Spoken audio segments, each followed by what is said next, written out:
Quand les balles de revolver ou de fusil se perdent, quand les doigts pressent des gâchettes, dans l'inconscience éruptive des favelas brésiliennes, parterres de bidonvilles à flanc de collines,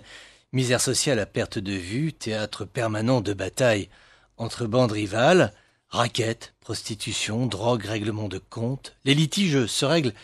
bien souvent à l'arme à feu. Au Brésil, il y a celui qui tombe sous les balles de son agresseur, et puis il y a l'enfant dans les bras de sa mère, celui qui dort, celui qui n'a rien fait, celui qui n'a rien demandé et qui est frappé par une balle perdue,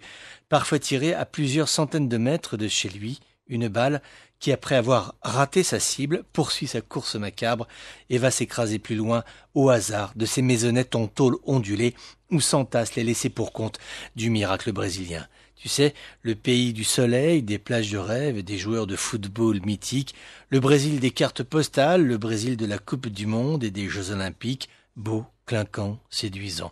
Le pays voudrait bien se défaire de ces clichés qui lui collent à la peau, mais cela semble si vrai, ce farniente, ces maillots de bain et ces fusils à pompe. Même en faisant un effort, c'est difficile d'y résister. Une organisation humanitaire, Fogo Cruzado, estime que chaque année, il y a entre 10 et 20 enfants qui sont victimes de balles perdues. Un quart d'entre eux décèdent. C'est-à-dire que t'es chez toi, dans ton quartier, tes enfants jouent par exemple avec leurs copains dans la rue, eh bien, il y en a un qui ne remonte pas chez lui, à la maison. Il meurt, tué à l'aube de sa vie, parce que dans le quartier d'à côté, deux bandes rivales se sont disputées à un bout de trottoir où vendre de la drogue. Non seulement ces chiffres sont terrifiants, des dizaines d'enfants touchés par balles perdues, mais ce qui est pire encore, c'est l'incapacité des autorités